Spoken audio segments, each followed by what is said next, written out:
creation comes from an inner flow, an inner wire where you just, feel so creative. Ideas build upon each other and you create authentic pieces. In this video, we are going to go into that inner live wire. Hi, I'm Parul, founder of RestartArt.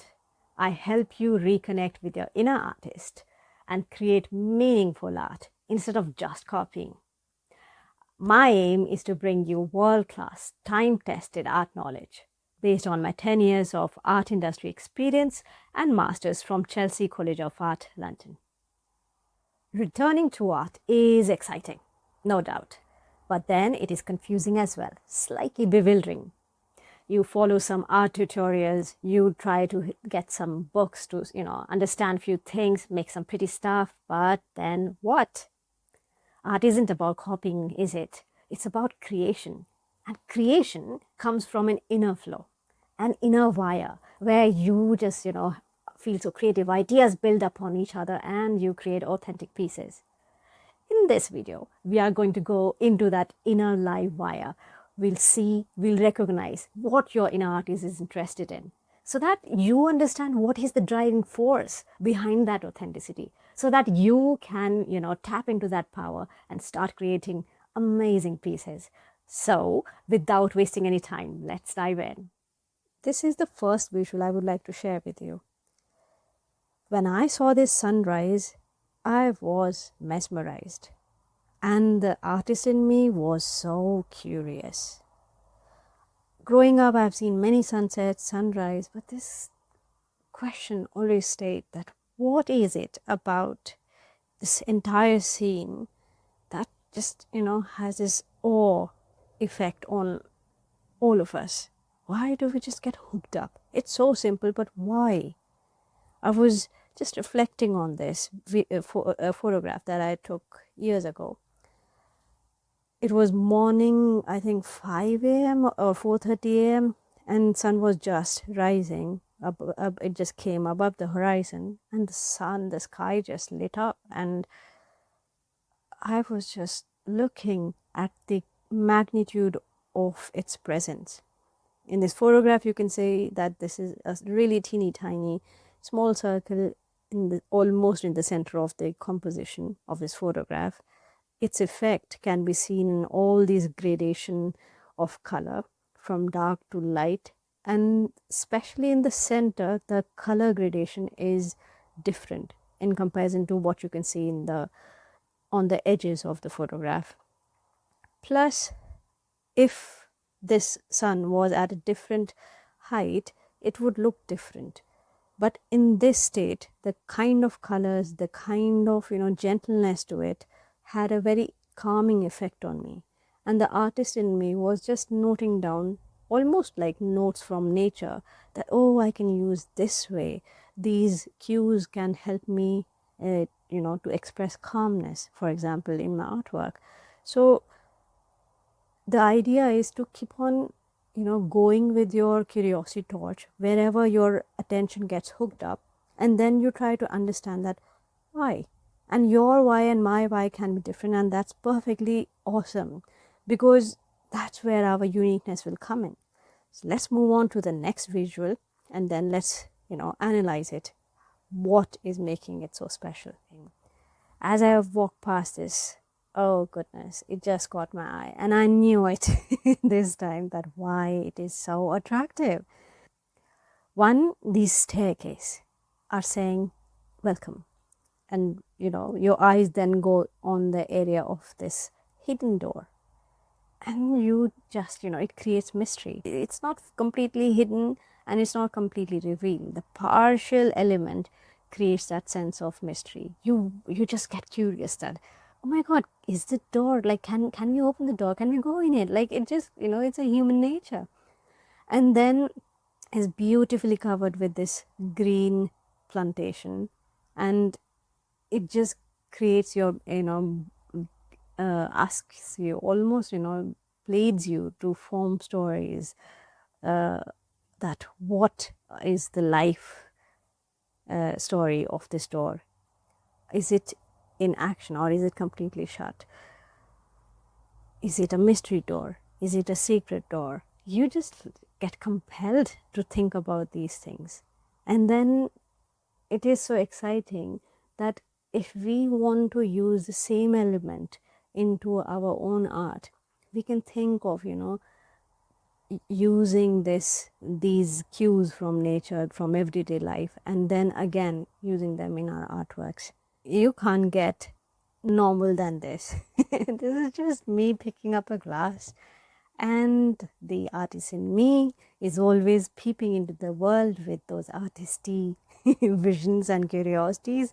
So while picking up this simple activity, while picking up this glass, I saw my hand and its shadow. I am not talking something genius here.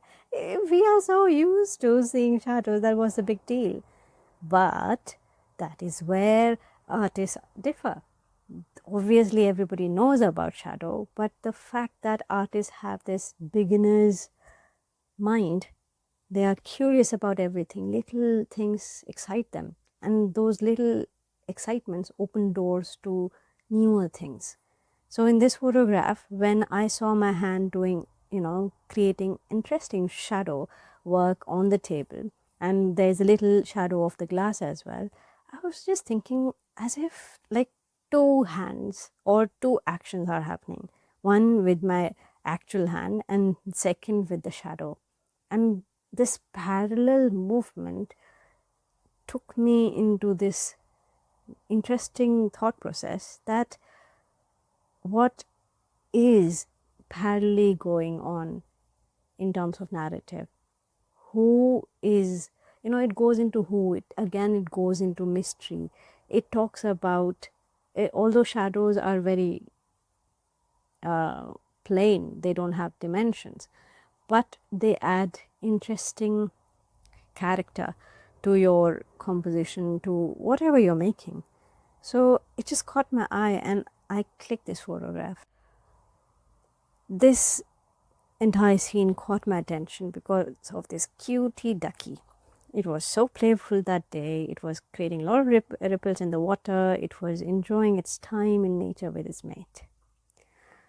The entire composition was so enjoyable, obviously due to its cute, interesting actions. But as an artist, I was just trying to understand what and why it is giving this beautiful effect to my system.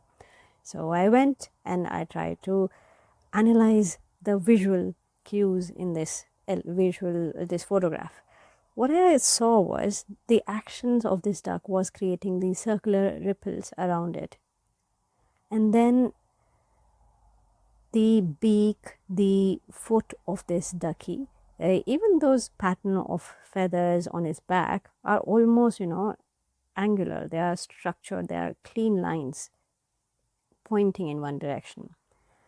The contrast of circular ripples and then structural angular lines by its beak and this foot are creating a good contrast. You almost look in the direction where the duck is. You get curious that where is this duck looking at? What is it? And then other elements like water, although it's a medium, it is reflecting light, but it is transparent medium. So it's also revealing what is inside. And it again goes into your curiosity that water can be used to show and then slightly hide something. It, gives that mysterious effect to whatever you're making. A certain part of this water is, showing the tree, the reflection of a tree, and it is also showing the reflection of the sky. And then you see, although it's a part, this pond is a part of land, but it is also reflecting sky. So while looking at land, you're almost looking at sky due to water. So all of these elements were giving me notes for my art practice. And hence, it was very, very interesting to watch this ducky enjoying its time. This tree, as you can see, is really tall. And like the buildings look really teeny tiny, not teeny tiny, but small in comparison to this tree. So just to stand next to this tree was, feeling that how tall, how magnificent it is. And then that day, due to the sunlight, it was creating interesting pattern on the ground. It was like one artwork is formed due to the, how beautiful the tree is, and then another artwork is formed due to the shadow. And because it was casting shadow, it was grabbing my attention in both the directions, one, the actual tree, and two, the ground. And again, the artist in me was ready with its pen and paper, taking notes from nature. And I was thinking that, this is interesting. Like in my compositions, I can use pattern making. I can use different elements. Like here, the tree is again taking attention into vertical direction, and the pattern it is making on the ground is for, taking attention away from the vertical line. This is again very interesting to use in your compositions, where you want to, give importance to not just one element in your painting or artwork, but different, and how you can have a importance hierarchy in your artwork. One evening, the weather was pretty gray, and I was hoping nature would help me to feel cheered up. I walked past this area, and this particular scene caught my attention. It was so normal that I walked past it, but then something was pulling me towards it. So I finally gave in, and I'm like, okay, I'll click this photograph and reflect why it is catching my attention. So on looking at this composition closely, I see a lot of contrasts are at play. For example, if you look at trees, they are, we just simplify, they are like vertical lines going upwards. So our eyes go from the ground level to the sky.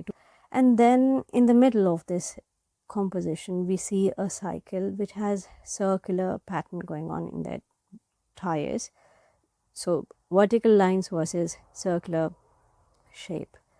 Then there is, the branches, the trees, all of it is making some kind of organic pattern, organic shapes, which is in clean contrast with, modern sleek lines of this bicycle. Then another contrast here which is at play is, the colors, the overall color of this natural composition without the bicycle is, green. There are shades going on, there are gray shades, there is shadow, there is brown color, those, natural rhythmic color of nature. And then when you look at the bicycle again, you see modern color, neon color popping. So they also create a lot of, attention grabbing contrast. It teaches you how you can use this contrast in your artwork. Rather than always, thinking contrast in the sense of color, you can always also think of contrast in the direction of shape or lines or directions to emphasize what you're trying to say.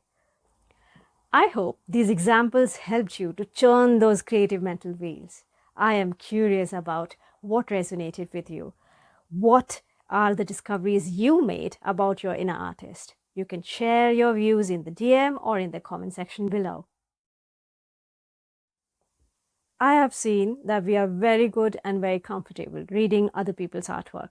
But when it comes to our own artwork, we feel entangled, we feel confused, we meet some kind of fog. We don't know what our artwork is speaking to us. Well, the next video is about that, is about understanding what your own art is speaking to you. I will walk you through an artwork, and together we will open the layers of the subconscious rhythm behind that artwork. The reasons why those elements were chosen, the backstory and march of digging work, which I'm not going to tell you everything now. For that, you need to watch the next video. Please bring your own artwork where you can together, while watching the video, take notes and, start to analyze your own artwork. You can start understanding, oh, this element means this, and oh, this is the reason why my subconscious was driving me to this kind of art on that day or this kind of theme. I will shush now so that you get to explore all of this in the next video. If you enjoyed today, you would love this video. The thumbnail should be somewhere on the screen. Here I have talked about the very first exercises of returning to art without any overwhelm. Let's step into the artist we know we are. See you in the next video.